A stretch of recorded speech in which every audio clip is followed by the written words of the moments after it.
on deposit insurance reform. Before I begin, I'd like to remind members and our panel that today's roundtable is being live streamed and recorded. The House Financial Services Committee has held hearings on the recent failures of Silicon Valley Bank, Signature Bank, and First Republic Bank, which represent the second, third, and fourth largest bank failures in U.S. history. While some progress has been made in Congress to respond to these events, I convened today's roundtable to focus on the urgent need to reform our deposit insurance system. So before discussing deposit insurance reform, I note that committee Democrats have been offering sensible, targeted solutions to promote the safety and soundness of our banking system. We introduced our first wave of bills this week, 11 in all, including 3 of my own to strengthen accountability for bank executives and bank risk management, among other reforms. I'm pleased that the Senate Banking Committee, led by Chairman Brown, advanced a bipartisan bill on executive accountability that is very similar to my bill, H.R. 4208, the Failed Bank Executives Accountability and Consequences Act. Both my bill and the Senate bill would give regulators more power, as President Biden requested, to claw back compensation of bank executives that run our banks into the ground, as well as to impose fines and bans to prevent them from leading other banks in the future. I hope Republicans will follow the Senate's lead and work with committee Democrats to advance these proposals. But we cannot stop there. We must also strengthen protections for depositors. From the moment we learned of Silicon Valley Bank's failure in March and the concern it caused many depositors, committee Democrats have been closely monitoring and responding to these events to ensure every tool was being used to stabilize the situation. So I and my Democratic colleagues were on the phone with the FDIC as well as the Fed and Treasury to talk about how we heard from many employers who had payroll accounts with SVB but would be unable to pay their employees on Monday if the government did not act because those accounts were not insured. I was pleased when the Biden administration, especially Treasury Secretary Elam, worked closely with the FDIC and Federal Reserve to authorize a systemic risk exception to protect depositors and limit contagion. This action received unanimous support from the boards of the FDIC and the Fed, including from Republican board members. But this marks the third episode in the last 15 years when the government acted to protect depositors beyond the traditional deposit insurance program that covers individual deposits up to $250,000. The first episode happened during the 2008 financial crisis when systemic risk exception was used several times, most notably to establish the FDIC's Transaction Account Guarantee, or the TAG program. The TAG program allowed banks to pay a fee to protect deposits in non-interest-bearing transaction accounts. Later, Dodd-Frank required any similar broad-based program like TAG to require congressional approval. And the second episode was during the pandemic, specifically in the CARES Act. Congress authorized the FDIC to establish TAG, but FDIC did not need to in light of the deposit inflows banks saw with the emergency support of our government provided to individuals and businesses. Based on this history, the current deposit insurance system should be strengthened so regulators don't have to rely on emergency authorities in the future. Further, the recent bank failures have reignited concerns regarding an implicit guarantee wherein only deposits at larger banks will reliably be safe in the event of a failure. This has contributed to a flight of deposits from smaller banks to bigger ones, raising concerns about the future of our nation's community banks. I commend FDIC Chair Marty Gruenberg and his agency for helping in this effort by recently releasing a report with several options for deposit insurance reform, including raising the $250,000 limit to a higher threshold, unlimited deposit insurance for everyone, and covering business payment accounts like the payroll accounts of startup companies that are initially locked up when SVB failed. These options for reform each have pros and cons for Congress to consider. And to help us do that, we have a panel of stakeholders and experts to discuss their views on deposit insurance reform, to help us formulate a legislative proposal that will strengthen our banking system. After I introduce the panel, I will invite each of them to share about 3 to 4 minutes of opening comments, and then we will open it up to member questions.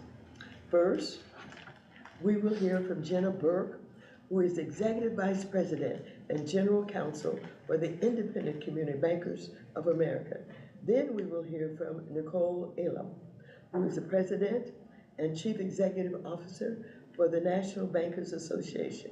Then we will hear from Lev Menand, and who is joining us virtually and is Professor of Columbia Law School, a former Treasury Department senior advisor, and former New York Fed economist. And finally, we will hear from Alison, I believe that is Touhey, who is Senior Vice President for Bank Funding Policy at the American Bankers Association. I thank you all for joining us.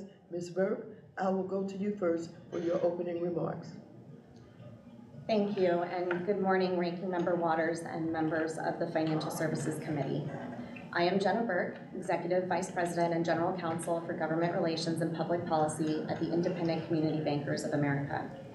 Thank you for inviting me to address this roundtable. Let me say at the outset that we appreciate the thoughtful approach taken by Congress to first thoroughly review and analyze what transpired in the recent large bank failures, and the resulting impact on the deposit insurance system we have today is not perfect. However, our conviction is that the deposit insurance system has served the nation well since its creation in 1934 and is a critical tool for reassuring depositors in times of uncertainty and preempting bank runs and contagion. While we support changes if and when circumstances warrant, such changes should occur at the margins. Extreme revisions risk abrupt dislocation of the banking system, financial harm to taxpayers, and profound damage to the American economy. I hope that this committee will begin its deliberations with a recognition of the current strength and stability of community banks. If changes to deposit insurance are appropriate, they must not disadvantage community banks and take care to preserve an industry that is so important to thousands of local communities. In particular, community banks play a critical role in funding America's small businesses and reaching minority-owned and women-owned businesses, as demonstrated by the Paycheck Protection Program. Additionally, any changes must not reinforce the problem of too big to fail. In May, the FDIC board voted to fully exempt community banks with assets of less than $5 billion from the proposed special assessments following the resolutions of Silicon Valley Bank and Signature Bank of New York. This is the approach we advocated for, and we are grateful that the FDIC agreed. In considering reforms to the deposit insurance system, we hope that Congress will address the dilemma current law creates for the FDIC, Federal Reserve, and Treasury. In March, these agencies utilized the systemic risk exception to the least cost resolution requirement in order to guarantee the uninsured deposits of SVB and Signature Bank. They did so because they lacked other timely viable options to protect the enormous concentration of uninsured deposits held at these very large banks. While this approach fixed the immediate problem by slowing panic and social media-fueled contagion, use of the systemic risk exception carries a host of unintended consequences. Invoking the exception incentivizes perceived flight to safety, reinforces too big to fail institutions, and imposes costs to the deposit insurance fund to be borne by other institutions. Congress should consider giving the FDIC more finely calibrated instruments so that it can, when necessary, resolve troubled institutions of any size with immediacy and protect depositors without needing to first make a determination of systemic risk. As you know, the Dodd-Frank Act limited the FDIC's authority to quickly authorize a temporary transaction account guarantee program. If the FDIC had authority to create a tag-like program in March, or if a pre-existing program had been in place, That may have been sufficient to protect depositors, and the agency may not have had to make any determination of systemic risk. ICBA believes it would be appropriate to revisit the limitation on the systemic risk exception created by the Dodd-Frank Act, and would appreciate the opportunity to participate in the deliberations around this and other important questions about the future of deposit insurance. Thank you again for the opportunity to appear before you today, and I'm happy to take your questions. Thank you. Ms. Elam? Thank you, Ranking Member Waters, for hosting this important conversation around the deposit insurance program. My name is Nicole Elam, and I'm President and CEO of the National Bankers Association, a 96-year-old trade that represents minority depository institutions. Our members include Black, Hispanic, Asian, Pacific Islander, Native American, and women-owned and operated banks all across the country who are serving historically underserved communities. The demographics that our members serve are 77% minority. They are 2 times more likely to be denied for a small business loan, even if they have the same credit profile as their white counterparts, and they're 2 to 3 times more likely to be unbanked and underbanked. Today, there are only 147 minority depository institutions. I raise that because whenever there's an opportunity to take a stance that benefits minority and small banks, as this moment does, I think we should. In the weeks following the bank failures, we did see deposit flight. We saw deposit flight that has continued but has since stabilized. Today, small banks still have $305 billion less in deposits today than they did at the start of March before the bank failures. Many of our member banks are seeing this idea that they're pushing up against competing with banks that are seen as too big to fail. And so that is a perception problem that many of our banks are dealing with. As we consider deposit insurance reform, there are 3 principles that have been guiding our thoughts on this conversation. The first is to consider the impact on minority and small banks. Precedent shows that raising deposit insurance does benefit small banks. That was certainly highlighted in the FDIC report. Higher limits allow them to compete for higher net worth customers. It allows them to compete in a way that they wouldn't be able to before. Additionally, the context is that because of your good work, Ranking Member Waters, half of the MDIs have received ESA, Treasury's Emergency Capital Investment Program dollars, and a handful of them also received direct equity investments from some larger financial institutions. Now, why does that matter? It matters because now they have capital, but they need deposits in order to leverage that capital and put it to work in the communities. So now more than ever, doing things that allows them to bring in deposits is more important than it's ever been. The second principle is to be diligent and do something.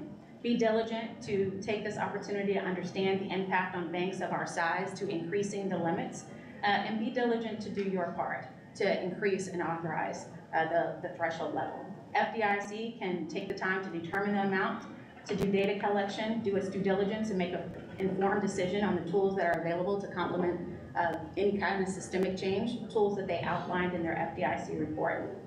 And the last thing that I would note is supporting targeted coverage increase. That has certainly been the third guiding principle of ours. As the FDIC reports, small and mid-sized business payment accounts, those accounts that focus on operations and payroll, really have a detrimental impact. And so anything that we can do to support small businesses that can help protect against lost wages, business closures, job loss, is something that we certainly want to take into consideration. And precedents through the TAG program shows that there are opportunities to be very targeted in your coverage increase. Of note, when it comes to small businesses, I would say that MDIs have certainly done their part to work with small businesses, walk alongside small businesses. They've seen them in their highs and their lows, going alongside them with PPP. And what we found is that these customers who unfortunately would not have had the ability to open up accounts elsewhere, but we've walked with them when their accounts were under $250,000.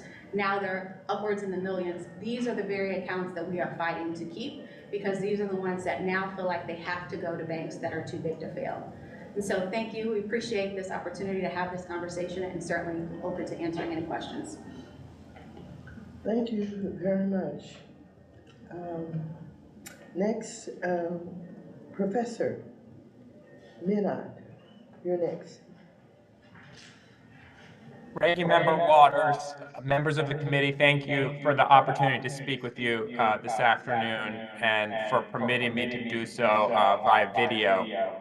Recent events, I think, have made clear that the deposit insurance system is broken.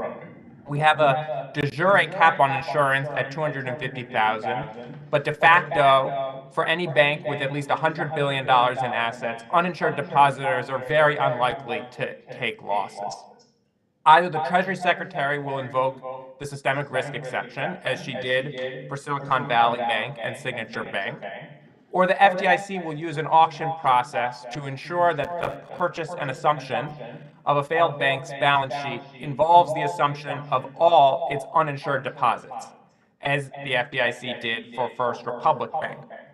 The bottom line is that the FDIC effectively insures, if not all, almost all, of the uninsured deposits of the country's biggest banks.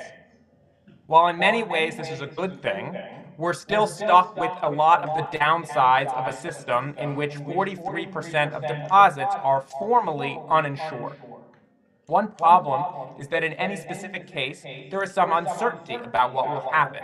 Will all the necessary officials sign off on the systemic risk exception? Will the FDIC be able to arrange for the assumption of all a bank's uninsured deposits? As a result, and as we saw this spring, we still face very damaging depositor runs, the prospect of disorderly bank failures, government scrambling, and last-minute deals to forestall even greater catastrophe. Meanwhile, the de jure cap undermines the competitive position of community and regional banks. It is simply less likely that the FDIC will be able to protect uninsured depositors at these banks. This limits the sorts of customers these banks can attract, no matter how well they run their businesses. And it drives large clients to the G-SIBs, even if their level of service is comparatively poorer. In some cases, under our current rules, small banks are even subsidizing large banks. For example, the FDIC resolution of First Republic is slated to cost the fund $13 billion. Yet uninsured depositors of First Republic will not take any losses. This is despite the fact that the majority of them are actually 11 huge banks that lent $30 billion to First Republic earlier this year, but styled their loans as deposits. Paying out these deposits at 100 cents on the dollar may cost smaller banks $5 billion in ordinary assessments. The solution to these problems is to align the law with reality and to regulate banks accordingly. Deposits are the bulk of the money supply. They're what we use to pay our credit cards, to receive payroll. Most transactions in the country run on deposits. They're our primary form of money, and we know from centuries of experience that defaultable money is bad. It hurts households and businesses, and it is an unstable foundation upon which to rest a complex financial system and advanced market economy. Some say expressly ensuring more deposits will bring moral hazard, but depositors are not like suppliers of equity or longer-term debt capital, nor should they be. Moreover, fear of bank runs is a very inefficient way to constrain risk-taking by banks.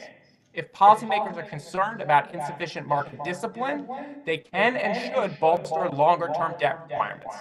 Therefore, I recommend that members advance legislation formally ensuring all demandable deposits. The Fed can regulate the interest rate banks pay on these balances. These instruments actually are investment products rather than cash equivalents. Finally, let's change how deposit insurance is assessed.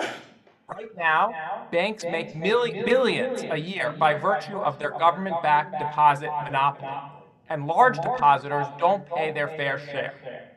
We should amend the law so that banks pay no premium on the first $50,000 per account. And let's require banks to pay taxpayers what they owe us for their franchise. That means the FDIC should charge banks an actuarially fair rate. And once the insurance fund is full, it should pay assessments to the general revenue to reduce the federal debt. Thank you.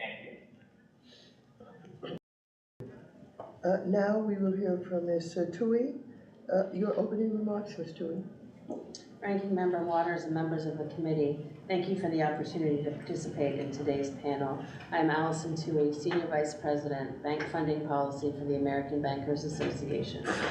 The American Bankers Association represents banks of all sizes, from the smallest community bank to the largest globally active banks and everyone in between. Each of these cohorts plays a valuable role in their communities and in the U.S. banking industry, which is the heart of the U.S. economy. As a former FDIC staffer, I've had the opportunity to work on deposit insurance and related issues throughout my career. including the development and implementation of the temporary liquidity guarantee program during the 2008 crisis. I appreciate the essential role of deposit insurance and the important task Congress has in determining its configuration. It is an honor to be included in this critical conversation, together with colleagues from ICBA and NBA, and Lev Menand, whose deep scholarship provides an important perspective to the policy debate. U.S. deposit insurance has been a success story ever since FDR established the FDIC 90 years ago to promote public confidence and stability in the nation's banking system. The deposit insurance system has produced benefits not just for the banks that pay to cover the costs of the insurance, but for the customers they serve. In fact, no depositor has ever lost a penny of insured deposits since the FDIC was created. The system works because consumers and businesses have confidence in their banks and the FDIC. Today's conversation is about how to build on that success. While it is important to understand the causes of the recent stress in the banking system, and we are grateful for the committee's work on this front, the failures of SVB, Signature, and First Republic banks were largely idiosyncratic and the result of lax risk management that led to outsized and unreasonable concentrations and balance sheets that were significantly underprepared for rising interest rates. However, these failures have raised important questions about whether FDIC insurance coverage has kept pace with changes to the banking marketplace and allows banks to compete for customers on an equitable footing. ABA is a member-driven advocacy organization. Under the leadership of our CEO, Rob Nichols, ABA established a working group comprised of banks of all sizes, business models from all over the country to discuss deposit markets, the role of deposit insurance, its place within the broader prudential context. The group is also considering the FDIC's recent reform report on options for deposit insurance reform. I am leading the working group, which meets on a bi-weekly basis. It is fair to say we're having very productive and spirited conversations. For example, opinions differ on the appropriate amount of deposit insurance, the types of depositors that should be covered, if any additional coverage is needed, and if it should be opt-in, opt-out, or compulsory, and how to minimize moral hazard while supporting economic growth. What is clear is that the conversation around deposit insurance is, and will be, a complex one, and there are no fast or easy answers. What is also clear is that deposit insurance doesn't exist in a vacuum, and any changes will have policy implications for the entire financial system. Moreover, deposit insurance is just one aspect of financial stability, which also includes transparent and predictable resolutions, among other things. While the current framework is more than sufficient to handle systemic threats, it is becoming increasingly clear that every incident of stress is unique and that the more flexibility the FDIC and other agencies have to make targeted decisions quickly, the better able they can mitigate the impact of stress on the system. ABA is evaluating the options outlined in the FDIC report and other ideas put forth by policymakers with one key test in mind: whether the changes would enhance the ability of banks of all sizes and charter types to compete and succeed in serving their customers and communities. We look forward to continuing the debate with you, and thank you again for having me on this panel. Thank you. I'd like to get into a few questions at this point. I would like to start by asking our bank trade panelists to discuss the deposit outflows their members experienced after SVB's failure. We heard many reports of community and regional banks experiencing deposit outflows with large customers moving their money to the largest bank. Ms. Elam, let me start with you. Did minority depository institutions or MDIs experience these outflows? Are those outflows still happening? Yes, minority banks did experience outflows, and they experienced outflows from those depositors that had less than $250,000, as well as the vast majority of depositors at a minority bank is comprised of the larger depositors, and we did see movement from those depositors as well. even though the large depositors, it really wasn't, I would say, about too big to fail. A lot of those conversations were around the changing interest rate environment. But the reality of it is that there was widespread loss, and a lot of it happened in the early days. The first few weeks is when we saw the most movement. Can I follow up? Yes, I'd like to ask Ms. Garcia to. Yeah, I'm go going ahead to follow with up the there. questions. What do you think caused the outflow? Just the fear that it may happen at those banks, even though they may not even been in California? Yeah, it was fear of, I need to go to a bank that is too big to fail. I think the lesson that people learned in 2008, and then the lesson that the public learned again in March, is that there are indeed some banks that are too big to fail, that are systemically important. Obviously, we would argue that our banks are systemically important to the communities that we serve because we're the only ones that are serving those communities. But it was really the perception of, I will be protected if I go to a larger financial institution. And that was, again, regardless of the fact of whether their deposit was under $250,000. The most, I would say, enlightening thing was the small businesses. The small businesses that we had worked with and started with and had, seen them grow their businesses. Those were the ones that were really, they worked so hard to grow their business. And so they really wanted to take their dollars elsewhere to banks that were too big to fail. And Ms. Burke, did you all experience the same thing in the community banks? This is a situation that we've been monitoring very closely with our members since the collapse of SVB and Signature Bank. Some community banks did experience outflows. Some community banks experienced inflows. And as has been discussed, some of the difficulty in assessing outflows is what is the root cause of the outflow?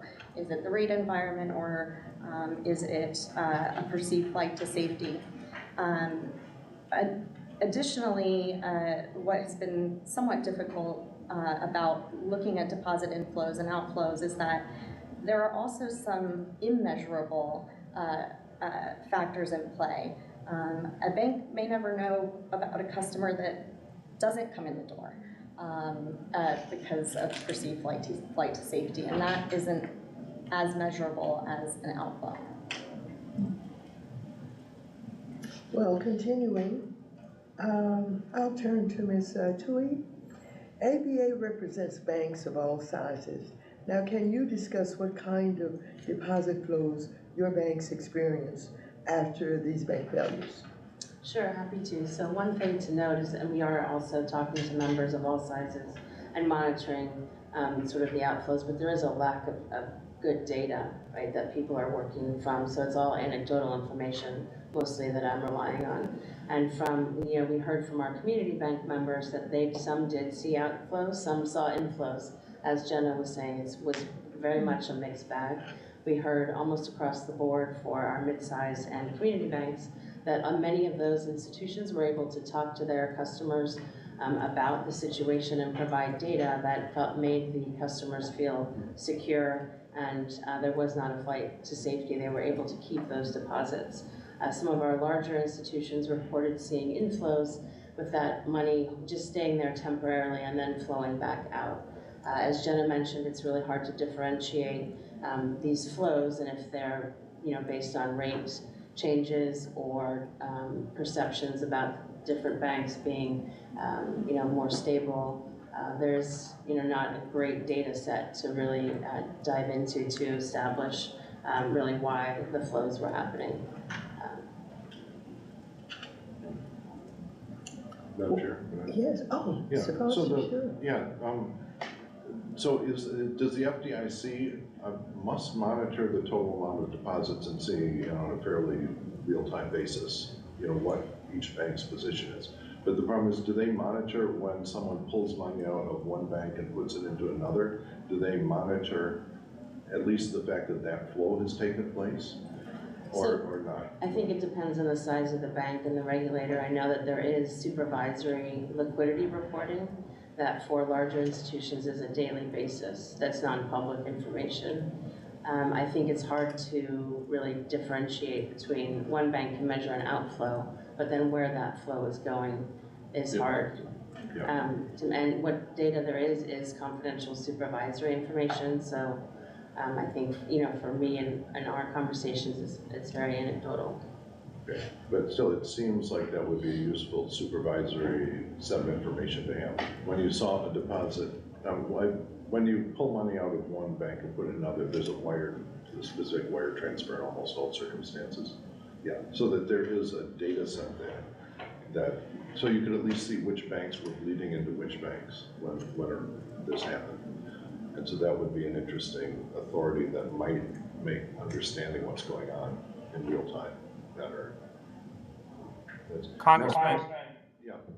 if I may, just to that question, while we don't have the institution by institution detail, the Federal Reserve does publish statistical release H.8, and that tells us by size category what's happening in the deposit system. And so we do know, for example, that in mid-March, during the peak of the panic, $120 billion of deposits flowed into the 25 largest banks, and $185 billion of deposits flowed out of the smaller banks with less than $100 billion in assets. So we do have some sense of the flows within different segments of the system.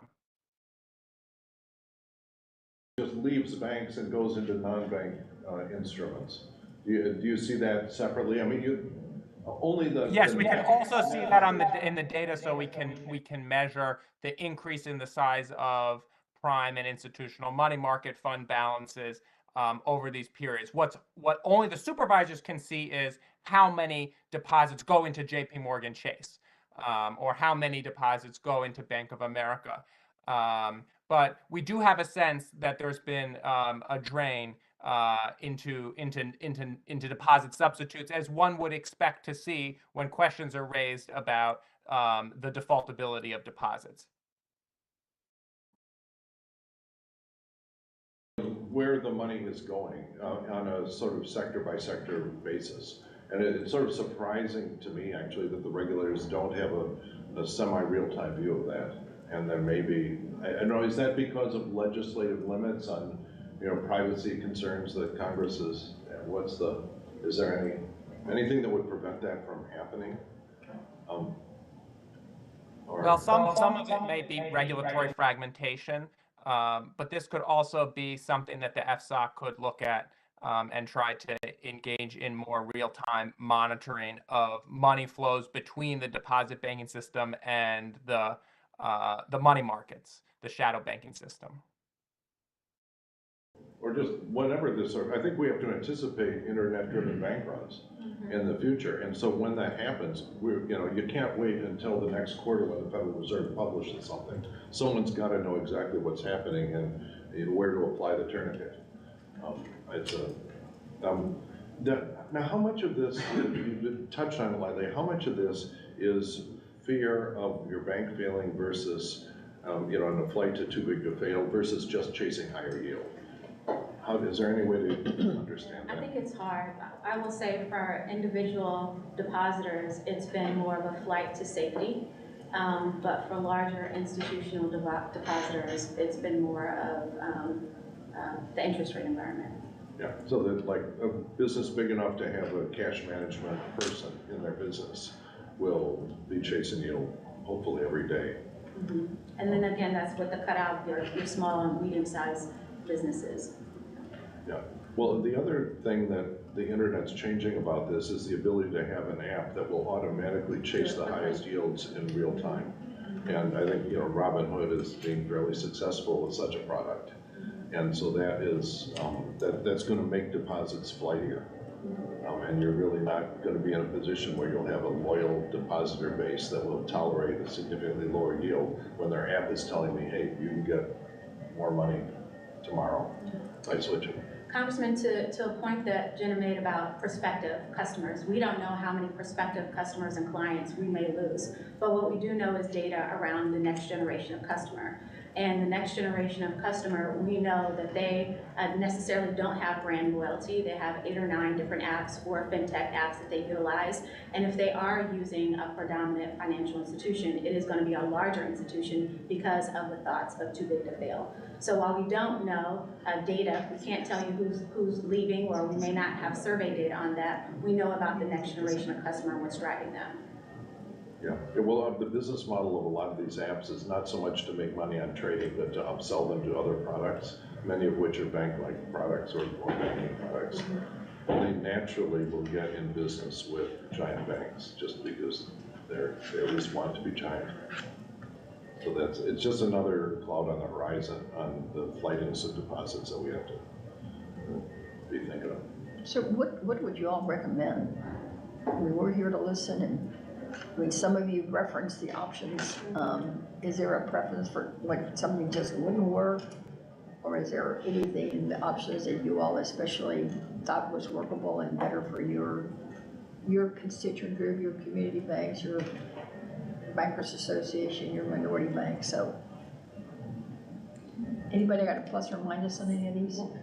Okay, well, I was just, we are talking with our members, and there are different views. I think this is a really complex, longer-term conversation that we're having, and there's a diversity of depositors, a diversity of banks, and so finding a level of deposit insurance that sort of meets the financial stability needs and then allows for banks to make business decisions. And then also, an emergency allows regulators to act in a way that mitigates that emergency. It's sort of tying all those things together is complex. So I guess our recommendation is that, we have continued dialogue about the best solutions and find a compromise, because it is people are gonna have different views depending on where they sit. Well, let me just say that Professor Menand,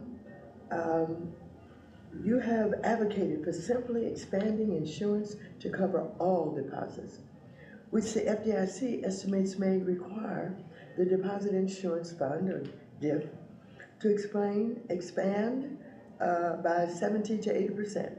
Now, I'm skeptical Republicans would support this approach, but why do you argue we should consider unlimited insurance instead of a targeted approach like expanded insurance to cover business payment accounts? Great question. So first, I would say that in many respects, my proposal is for a targeted coverage under the FDIC's tripartite framework, because I would have Congress insure, but not all certificates of deposit above $250,000. And so this would cover primarily business transaction accounts, but any checking or savings account balance, I think, should be covered. This may be associated with expanding the Deposit Insurance Fund, but that, after all, is actually a legal question to Congress. Congress decides how big the insurance fund is, and I actually think insurance premiums are too low, and we should increase insurance premiums regardless of whether we change the terms of insurance, because the public is providing this backstop to the banks, and it should be remunerated for that. Right now, we have de facto insurance for most of the deposits in the system that the banks aren't paying for. So modifying the scheme to eliminate the cap for all demandable deposits would actually just align with the level of insurance that basically exists at present. Ms. Elam, the FDIC report does not make a formal recommendation, but seems to imply that expanding deposit insurance to cover business payment accounts may make the most sense. Do you agree with that? Yes, we do support targeted coverage increase. I do think that that is a way to ensure that you are protecting businesses that are the engines and lifeblood of economic development in communities. I also think, though, that there is an opportunity to think about how increasing the limits, period, could support and help small banks. Right now, the way that the system is currently structured, it is more beneficial to larger banks. So I think those would be the two things that we would be thoughtful and mindful of is, yes, the targeted approach for small businesses, but also increasing limits for small banks in general. What the report highlights is that having something that would be considered nominal, I don't have a number, FDIC could do that work, would benefit small banks greatly, and it wouldn't have a huge impact on the fund itself. What challenges should we be mindful of if you take this approach?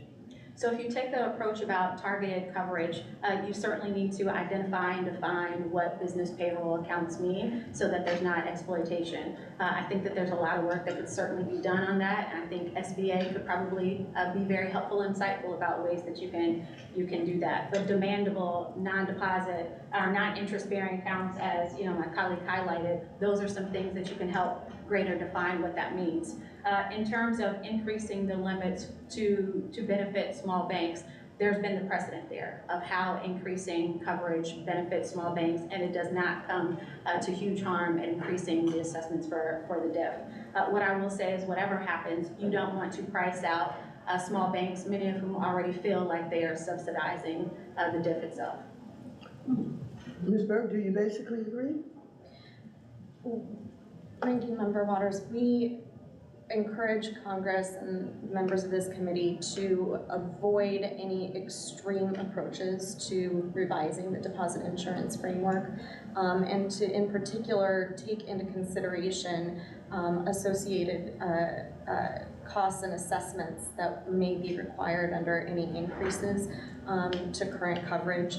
To the extent that community banks are required to pay significantly higher increases in their deposit insurance premiums, that's money that can't be redeployed back into the communities and put to use to support local communities and small businesses. So while we do appreciate the concerns about potentially increasing insurance coverage, we encourage Congress to be mindful of the associated costs as well. Thank you. No, we seem to increase Ms. the. Garcia. I was just going to follow up and ask, so do you have any of the options that are a consensus on any of the options that have been outlined? I know she said she wanted more discussion. She's named two, targeted and the increase in insurance, but community banks come to consensus on any of them? In considering the approaches that the FDIC has outlined, historically, we have been supportive of TAG programs.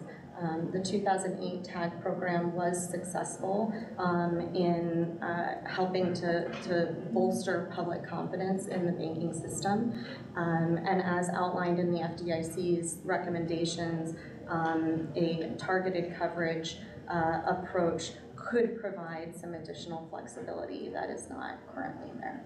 Thank you. Mr. Foster.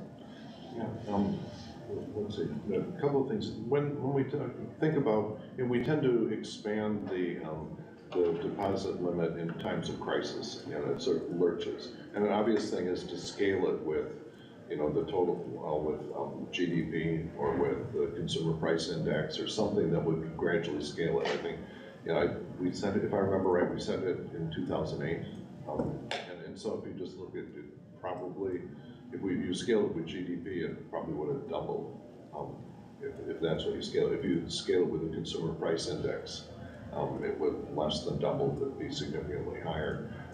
In the case of, the other thing you have to think about scaling is just the size of the insurance fund itself. How is that set right now? Is it scaled with anything, or is it just a fixed number that gets eaten away by inflation?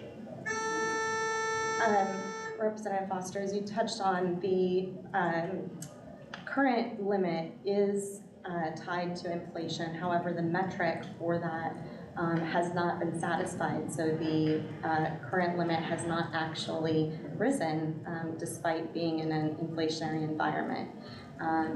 One thing that we do... There's some complicated formula with some ifs in it? Okay. Yes.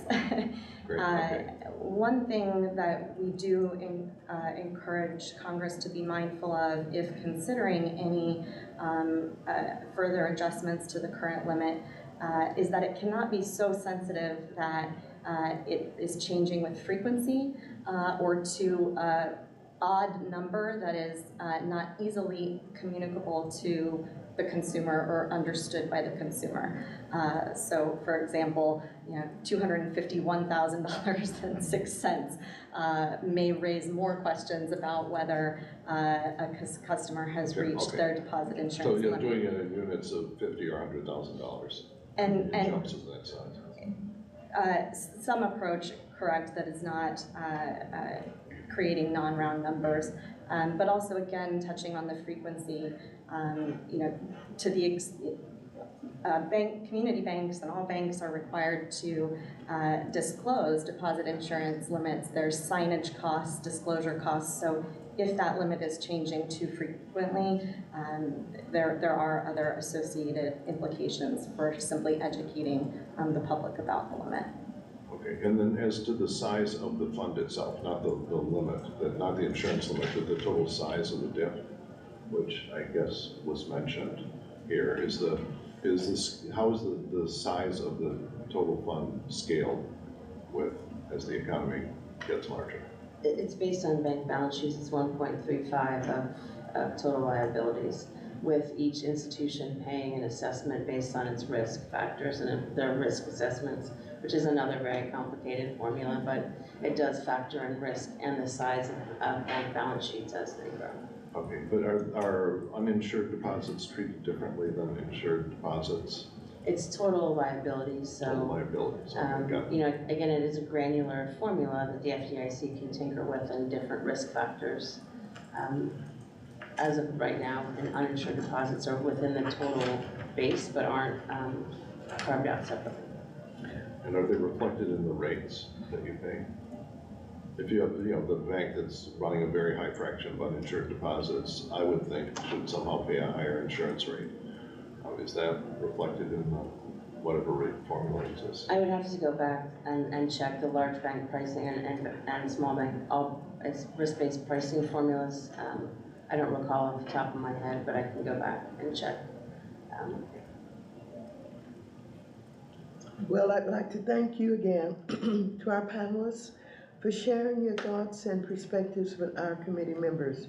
I thought this was a very constructive discussion that will help us craft legislation to improve our deposit insurance system and to strengthen our banking system. And if there's one thing that I heard today is don't do anything radical and give it a lot of thought before you jump into an option that you don't know what the consequences may be.